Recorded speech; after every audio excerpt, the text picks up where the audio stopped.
E hoje nós vamos falar sobre fazer. Diga comigo, fazer discípulos. E esse texto que nós lemos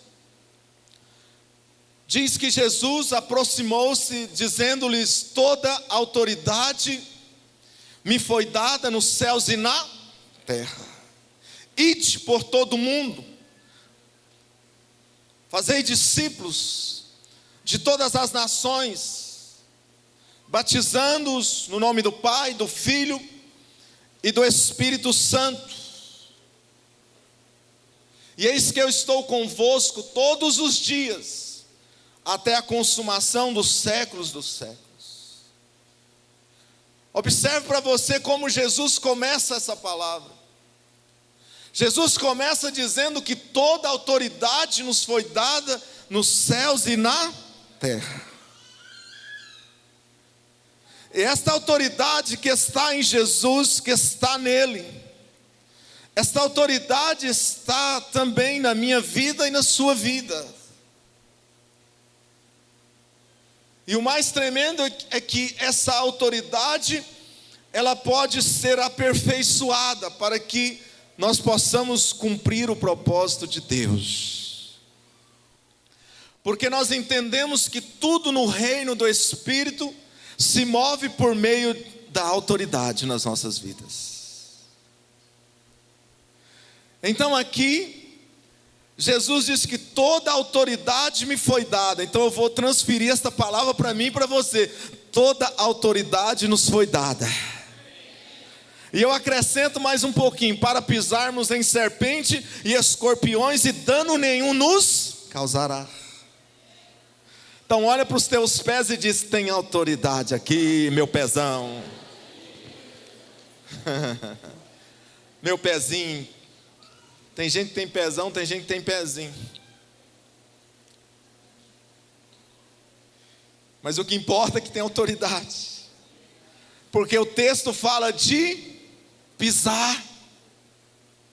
Então isso é tremendo demais. Então o propósito é que nós possamos fazermos discípulos de todas as nações. O mandamento do Senhor para nós é ir e fazer discípulos. Todos nós somos chamados a participarmos dessa tarefa, que não é um dom especial, mas sim um mandamento para nós. Você pode dar um glória a Deus? Vai recebendo, está preparado, então recebe. Porque hoje eu não vou falar que Jesus vai te dar um carro zero. Hoje eu vou falar que há um chamado na tua vida. Então, todos nós somos chamados a participarmos dessa tarefa. Não é um dom especial, não. Porque Deus, na sua graça, Ele nos dá dons, mas esse chamado é de todos nós. Então nós fomos chamados para praticarmos o ide do Senhor nesses dias. E o tempo é esse. O tempo de nós, queridos, implantarmos o reino de Deus é hoje. Então não deixe passar esta oportunidade. Jesus fez discípulos. Jesus fez milhares de discípulos no seu ministério terreno. E continua fazendo milhares de discípulos até o dia de hoje. Eu e você fazemos parte dos discípulos de Jesus.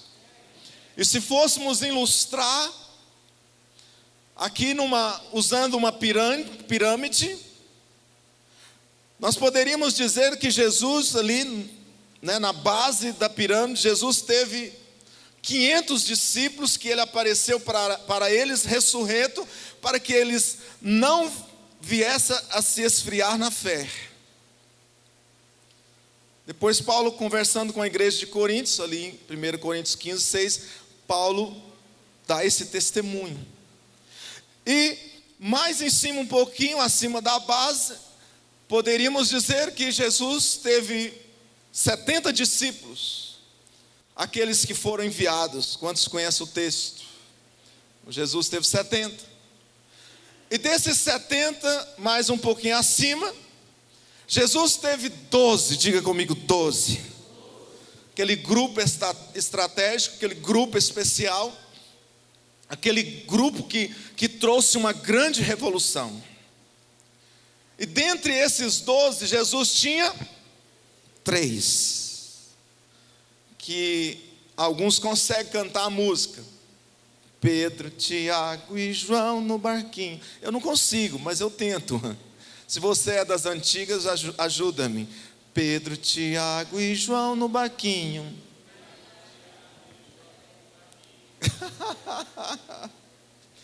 Esses 3 discípulos, eles não eram os mais privilegiados. Não, eu imagino que esses 3, Jesus confiava a eles uma responsabilidade maior. Esses 3 estavam com Jesus em momentos cruciais, mas também em momentos de glória, inclusive no Monte da Transfiguração. Foi eles que disseram assim: Jesus, façamos 2 tendas aqui nesse lugar. Mas dentre esses 3 ainda tem um, que é aquele que reclinava sua cabeça sobre os ombros de Jesus. Quantos sabem o nome dele? João, o discípulo amado. Amém, queridos? Então, o propósito é que eu e você possamos fazermos discípulos. Olhe para essa pessoa que está do seu lado e diz: olha, faça discípulos. Talvez você vai dizer: bispo, você não me conhece, eu tenho tantos problemas. Bispo, nesses dias eu tenho sido um poço de tribulação. Como é que o Senhor quer que eu faça a obra de Deus?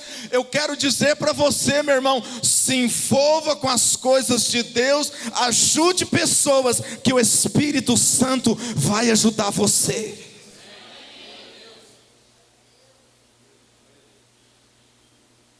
Meu irmão, a sua vida de luta, de batalha, não deve impedir você de praticar, de fazer a obra do Senhor.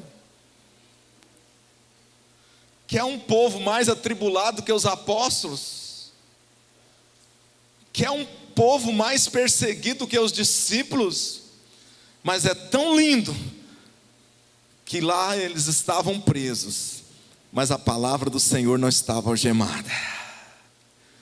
E foi lá na prisão que saíram as melhores cartas do apóstolo Paulo.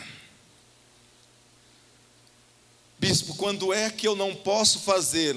Se você tiver um defeito de caráter, aí você deve esperar, você deve buscar restauração sobre a sua vida. E é tão lindo, que de manhã uma irmã me procurou, e eu falei: Deus, como o senhor está lindo. Essa irmã me procurou e falou: bispo, isso aí sou eu. Estava com tantos problemas, estava com tantas situações na minha vida, mas eu fui desafiada a assumir uma célula, a fazer a obra do Senhor, e eu comecei a fazer, e Deus começou a fazer na minha vida. Uma irmã veio chorando para mim, ela começou a chorar, e eu comecei a chorar também. Eu falei: meu Deus, que glória é essa? Uma vez morto para si, você está apto para reproduzir a vida de Deus. E esse é o propósito. Uma vez que você tem essa marca, que marca, bispo, de viver uma vida de cruz, você está apto para transferir a vida, porque discipulado é transferência de vida. Meu Deus, nesses dias eu estou discipulando e eu tenho falado, meu Deus, eu quero transferir vida. Pai, eu quero que de mim saia virtude. Pai, eu quero que a tua glória venha sobre os meus discípulos. Sabe, queridos, eu tenho sido despertado, tenho tomado cuidado com as minhas palavras, porque nós precisamos nesses dias fazer. E quando eu estou me direcionando aos discípulos, eu estou lembrando que discipulado é transferência, aleluia, e é isso que vai fazer. É isso que vai levantar homens simples, como os apóstolos, homens simples, homens pescadores, mas que tornaram-nos apóstolos de Jesus, e através da vida deles, milhares de pessoas foram salvas, e milhares de igrejas foram abertas. Abra comigo, em João 15, versículo 16.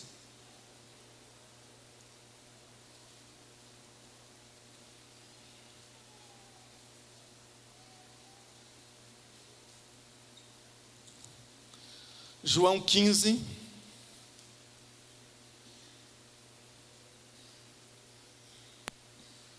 versículo 16, diz assim: não foste vós que me escolhestes a mim, pelo contrário, eu vos escolhi a vós outros, e vos designei para que vades e deis fruto, e o vosso fruto permaneça, a fim de que tudo quanto pedirdes ao Pai, em meu nome, Ele vula conceda. Diga glória a Deus. Sabe, irmãos, tem algumas coisas que cooperam para que nós possamos cumprir o ID do Senhor. Olha que culto maravilhoso, mas nós não temos esta iniciativa de ir. Nós não temos essa iniciativa de sair. Temos que sair. Nós temos os exemplos dos apóstolos, meu Deus. Após o Pentecoste, uau, enchimento, glória. O apóstolo Pedro toma a palavra e ele então começa a pregar.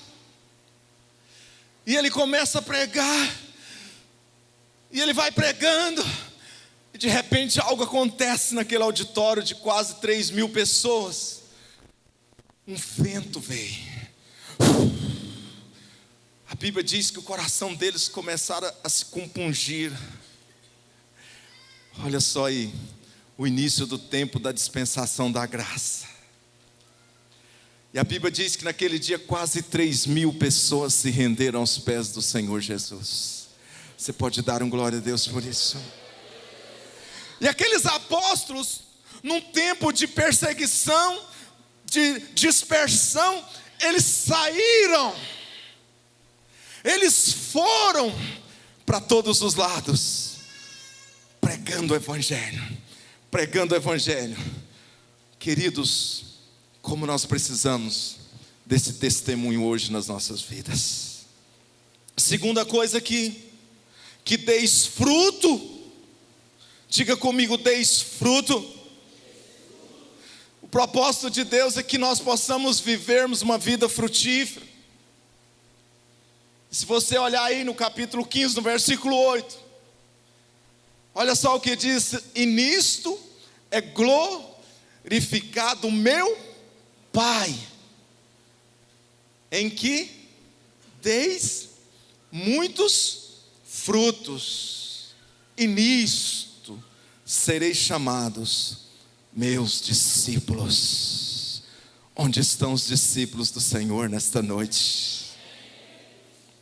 E nisto será glorificado meu Pai. Precisamos glorificar o nome do Senhor. Roberto Ladislau, um homem que ajuda a sociedade.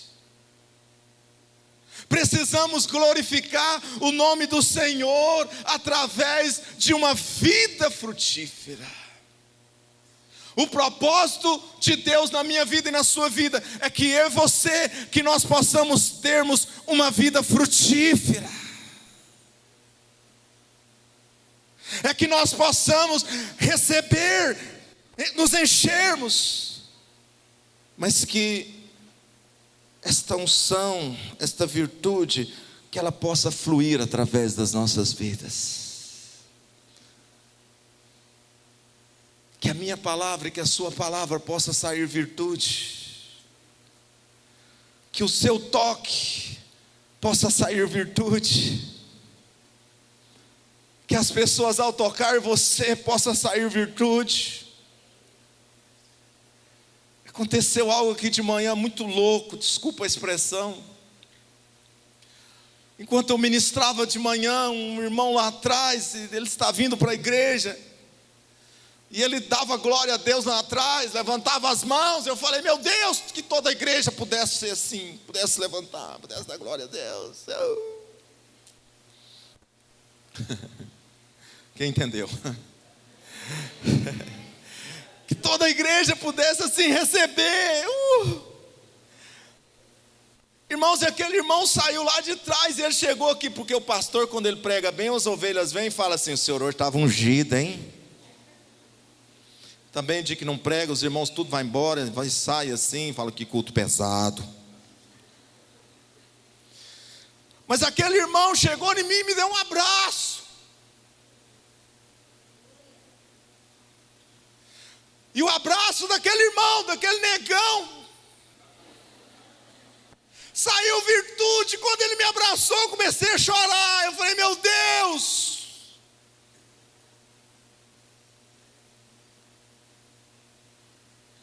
É isso que nós estamos precisando. É isso que eu estou precisando. É isso que você está precisando. Que de mim, que de você possa sair vida, para que pessoas sejam vivificadas, para que pessoas sejam ressuscitadas, para que pessoas possam viver uma vida plena em Cristo Jesus.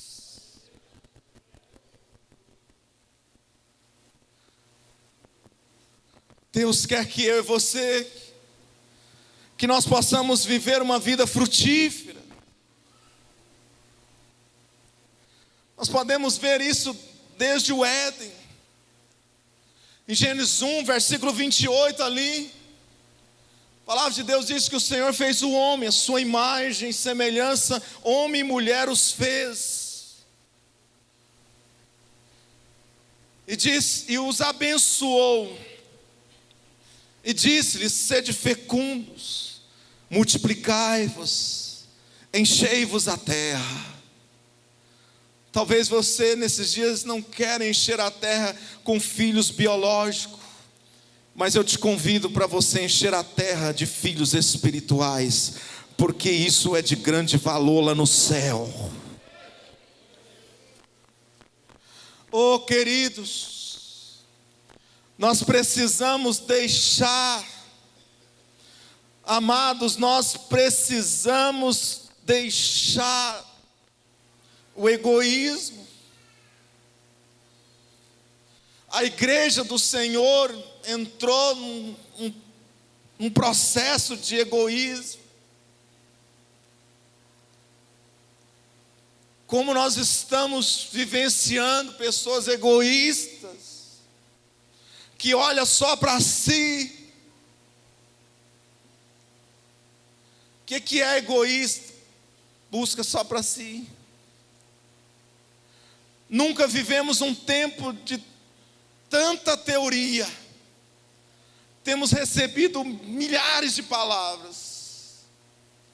Tem gente que sai da igreja, é uma gracinha, chega em casa e ouve outra palavra, e ouve outra palavra. Mas queridos, nós estamos precisando praticar nesses dias.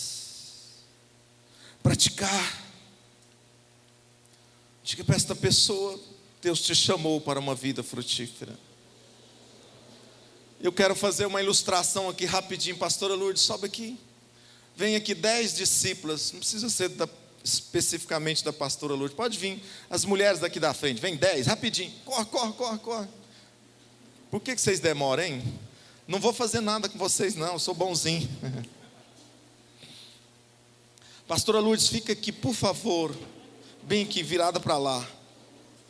Fica aqui de frente para ela. Mas, isso, parou. Fica aqui, minha filha. Você fica aqui do lado, você do lado dela. Vem mais mulheres, por favor. Vem mais mulheres. Fica aqui, Leila. Ok, fica aqui. Isso, fica aqui. Então, olha só que tremendo. O propósito do discipulado é reproduzir. E uma vez morto para si, você está apta a reproduzir a vida de Deus. Então nós temos aqui a pastora Lourdes, e ela tem uma discípula. Ela fez discípula. E olha só que tremendo. O propósito é que esta discípula, ela não vem apenas olhar para a pastora Lourdes. Tem muitos que pararam aqui, e tem muitos que não estão nem aqui. Tem muitos que pararam aqui e estão olhando para o seu líder, mas apenas na teoria. E o propósito é que ela possa ser, para que ela também possa fazer. O propósito é que ela possa reproduzir. E muitas vezes tem discípulos nesta condição aqui, que ele parou aqui, ele estacionou aqui. Deixa eu falar para você, o discipulado é um meio. Que meio, bispo? Para se alcançar o propósito. Qual é o propósito? Olha aqui o propósito. Eis aqui a revelação. Você está entendendo agora a importância de você ser? Porque uma vez que você ser, você vai transferir, você vai conhecer o propósito, e você vai cumprir o chamado. E o chamado é esse, que você possa reproduzir a vida de Deus.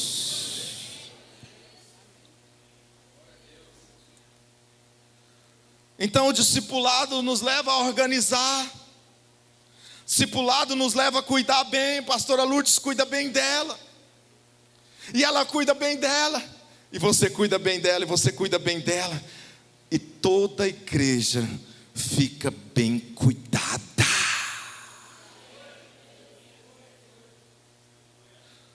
E o mais tremendo é essa transferência.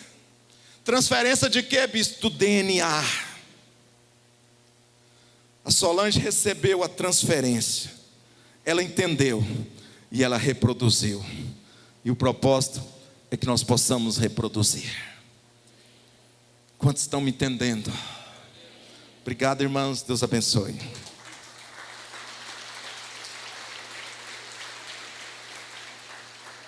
Aleluia.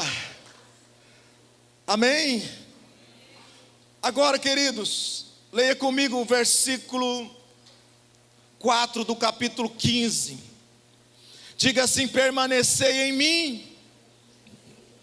Pode ler comigo: permanecei em mim, e eu permanecerei em vós. Como não pode o ramo produzir fruto de si mesmo, se não permanecer na videira, assim nem vós o podeis dar, se não permanecerdes em mim. Escute, olhe para mim. Assim como o ramo não pode produzir fruto de si mesmo, se ele não estiver conectado no caule, nem nós, nem eu, nem você iremos produzir frutos se nós não estivermos conectados na videira verdadeira, que é o Senhor Jesus, e receber da sua seiva sobre as nossas vidas. Então nós precisamos estarmos conectados no Senhor. Então nós precisamos estarmos nele, porque sem ele nós não podemos fazer. Quantos podem dar um glória a Deus por isso? Mas uma vez que nós estamos conectados nele, nós começamos a reproduzir a vida de Deus. Porque não dá outra, meu irmão. Se você tem Deus, se você está cheio de Deus, você vai falar de Deus, e você vai manifestar Deus, e vidas serão tocadas, porque Jesus é poder.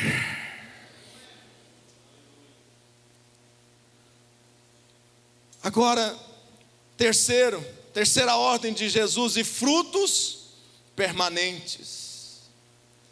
Primeiro, vade. Segundo, que deis frutos, e que o vosso fruto permaneça.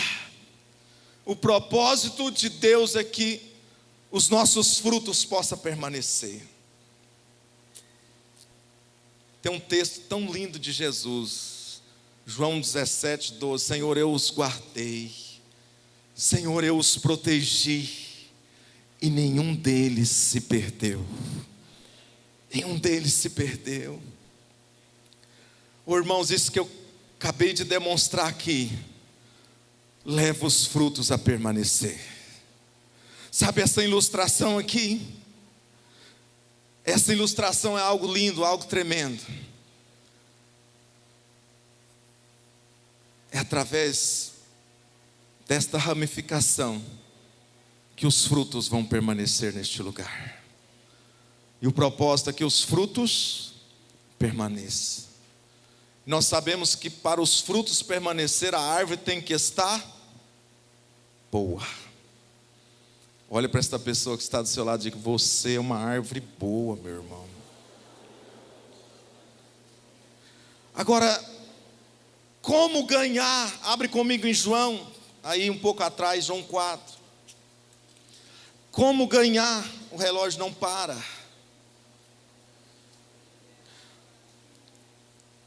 Ou melhor dizendo, 1 Coríntios. Vamos em 1 Coríntios primeiro. Depois a gente vai para João. Diga assim comigo: como ganhar? 1 Coríntios 1. O início de Coríntios 1, versículo 26. Posso ler? 1, versículo 26 ao versículo 29. Irmãos, reparai, pois, na vossa vocação, visto que não foram chamados muitos sábios, segundo a carne, nem muitos poderosos, nem muitos de nobre nascimento. Pelo contrário, Deus escolheu as coisas loucas do mundo para envergonhar os sábios, e escolheu as coisas fracas do mundo para envergonhar as fortes.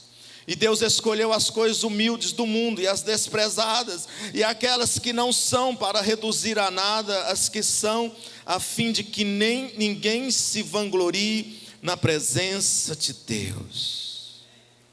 Como ganhar? Faz essa pergunta comigo: como ganhar? Na dependência. Não precisa de você repetir. Como ganhar? Na dependência, na graça, sendo instrumento nas mãos de Deus, entendendo que é Ele quem nos capacita, entendendo que é Ele que faz, entendendo que é Ele quem manifesta, é Ele que traz a palavra. Nós somos simplesmente canais. Você é simplesmente um canal por onde passa o rio, por onde passa a água, por onde passa a vida de Deus, mas quem faz é Ele. É Ele mesmo que traz a palavra. E esse texto que nós lemos, queridos, Eu posso ver que Deus tem poder de fazer coisas grandes através de coisas pequenas. Escute, olhe para mim. Deus tem poder de fazer coisas grandes através de coisas pequenas. Coisas fortes através de coisas fracas. Deus tem poder de usar o menor para derrubar grandes gigantes. Deus tem poder de pegar homens que está lá na malhada e levantá-lo como príncipe sobre Israel e ungir como rei. E isso é algo precioso. Deus tem poder para usar o pouco e fazer o muito. Tem poder para fazer o desconhecido tornar-se um herói. Em outras palavras, Deus usa o improvável. E vocês estão olhando para o improvável. Para um homem que não teve nenhuma formação, para uma mulher que não teve nenhuma formação, a gente gagueja, a gente treme, a gente soa a mão, faz tudo, mas tem algo dentro de nós que é algo poderoso. Nós desejamos edificar a igreja do Senhor Jesus, e é esse desejo que faz toda a diferença.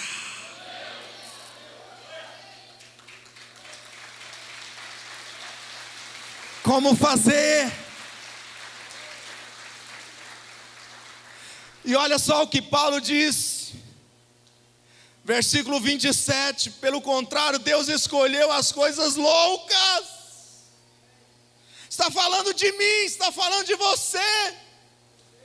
Ele escolheu as coisas loucas do mundo para envergonhar os sábios, e escolheu as coisas fracas do mundo para envergonhar as fortes.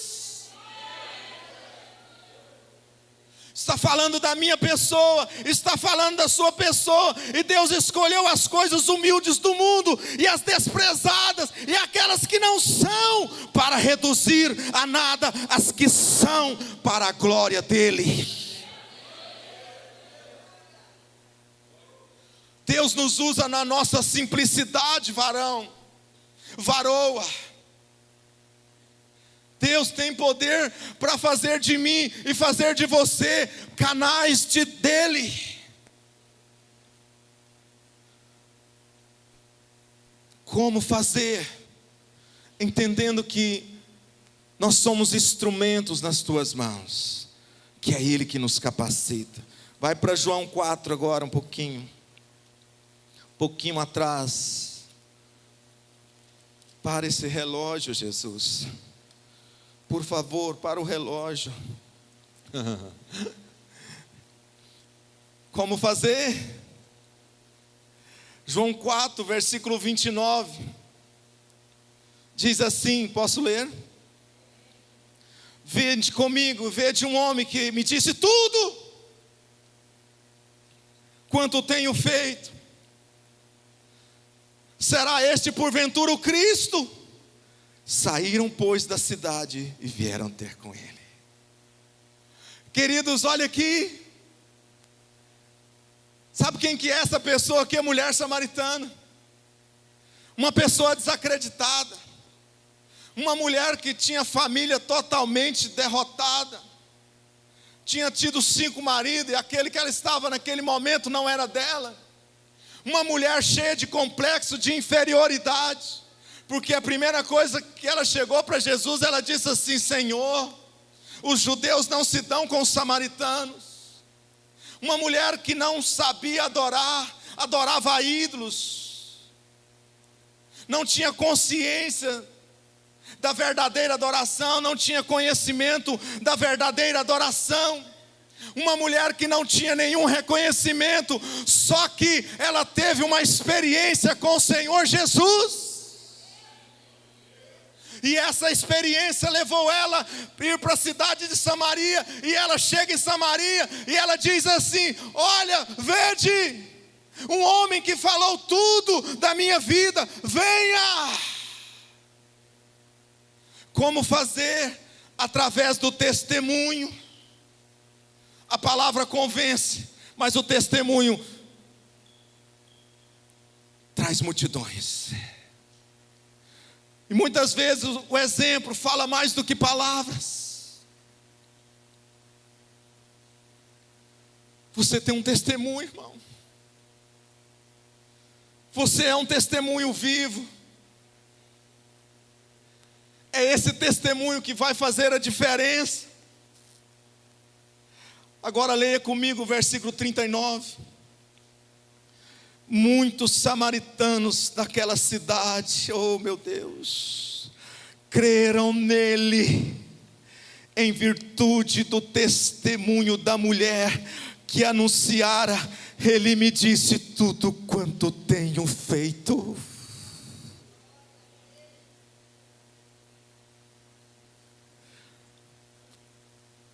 Você pode dar um glória a Deus aí onde você está. E muitos creram por causa do testemunho. Muitos vão crer, muitos vão olhar para você e vão ver que tem algo diferente. E esse testemunho, ele vai se manifestar e vidas vão se render aos pés do Senhor Jesus. Versículo 42, e diziam à mulher: já agora não é pelo que disseste que nós cremos, mas porque nós mesmos temos ouvido e sabemos que este verdadeiramente é o Salvador do mundo. Receba a revelação aí agora. E eles chegaram e começaram a dizer para ela: já agora não é pelo que disseste que nós cremos, mas porque nós mesmos temos ouvido, nós mesmos tivemos a experiência com Ele, e verdadeiramente nós temos o entendimento que Ele é o Salvador.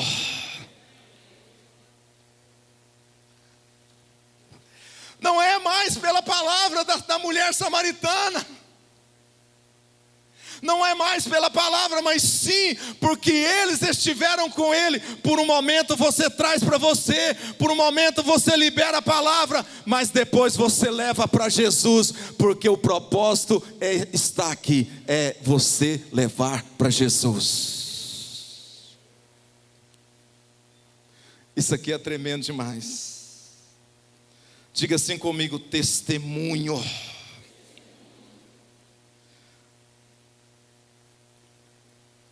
Tem uma frase que eu estou dizendo muito nesses dias. Por 3 anos, discípulos de Jesus andaram com Ele e viram-no viver a vida que Ele ensinava. Como fazer? Fazendo. Como fazer? Dando exemplo. É esse exemplo que vai tocar a vida das pessoas. Terceiro, deixando o conforto. Diga para o teu irmão: deixando o conforto. E tem um texto de João 5, versículo 17. Olha aqui para mim, não precisa de você abrir, que diz assim: meu Pai trabalha até agora, e eu também. Como fazer? Deixando o conforto. Como fazer? Pagando o preço.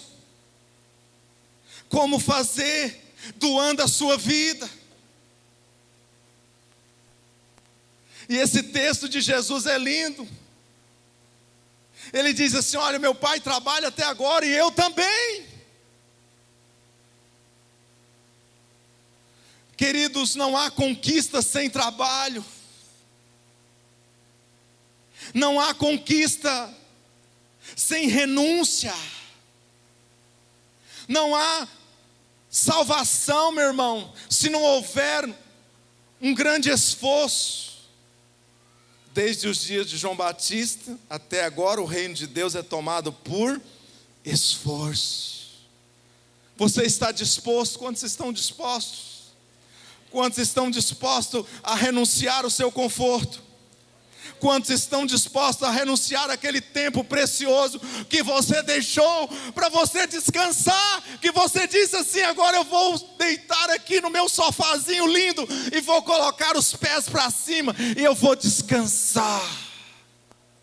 Quantos estão dispostos a renunciar àquele horário precioso lá do sábado à tarde, às 17 horas, para aquele jogo de futebol? Você está disposto a renunciar? Se você conseguir renunciar, você está vivendo uma vida de cruz. Mas se você não conseguir renunciar, você não está vivendo uma vida de cruz ainda.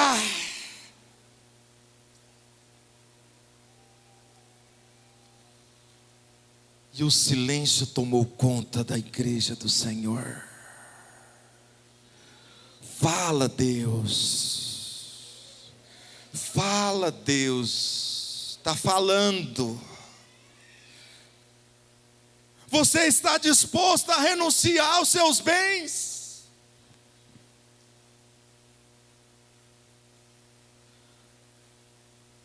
Quem está disposto a renunciar aos seus bens? Filma Jesus agora. Filma Jesus. Quem está disposto a renunciar aos seus bens? Esse dia eu meditando na história de José. Olha só que lindo. José, a Bíblia diz que ele fez celeiros, que ele percorreu toda a terra do Egito, e por 7 anos ele recolheu a 5ª parte de todo o mantimento do Egito. E por causa disso, a humanidade foi salva. Não há conquista sem trabalho. Diga para o teu irmão: você está disposto a renunciar ao conforto?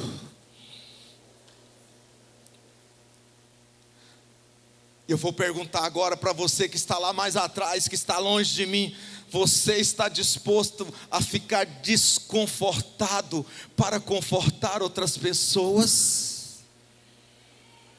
Fala, Deus.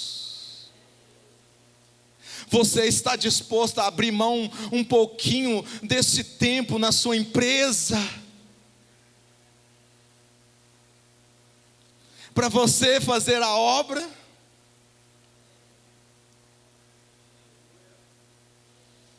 Vai falando amém, Jesus.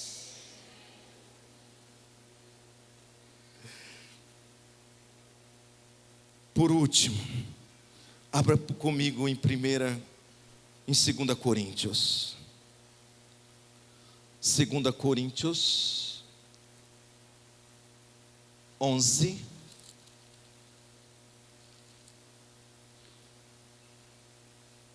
Versículo 23.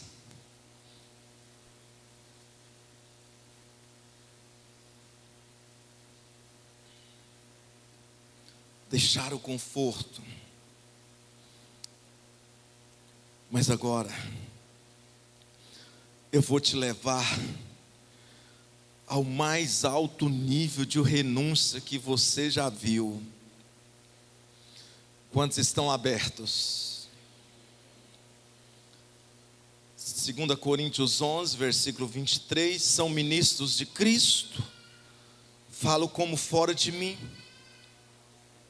Eu ainda mais em trabalhos, muito mais em prisões, em açoites sem medida, em perigos de morte. Muitas vezes, 5 vezes recebi dos judeus uma quarentena de açoite menos 1, 39 chicotadas. 5 vezes recebi dos judeus uma quarentena de açoite menos 1. Fui 3 vezes fustigado com varas. 1 vez apedrejado em naufrágio. 3 vezes, uma noite e um dia passei na voragem do mar. em jornadas, muitas vezes, em perigos de rios, em perigos de salteadores, em perigos entre patrícios, irmãos, em perigo entre gentios, em perigos na cidade, em perigos no deserto, em perigos no mar, em perigos entre falsos irmãos, em trabalhos e fadigas, em vigílias, muitas vezes, em fome, em sede, em jejuns, muitas vezes, em frio e nudez, muitas vezes. Além dessas coisas exteriores, há o que pesa sobre mim diariamente, a preocupação com todas as igrejas. Quem enfraquece, que também eu não enfraqueça. Quem se escandaliza, que eu não me inflame. Se tenho de gloriar-me, gloriar-me-ei no que diz respeito à minha fraqueza.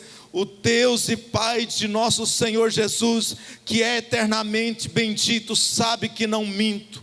Em Damasco, o governador preposto do rei Aretas montou guarda na cidade dos Damascenos para me prender, mas num grande cesto me desceram por uma janela da muralha abaixo, e assim me livrei das suas mãos. Aleluia! Como fazer? Vivendo uma vida de abnegação, pagando um preço. Olha só o que os apóstolos passaram, irmãos. Pergunta para o teu irmão, se você já chegou ao nível de 1% de tudo isso.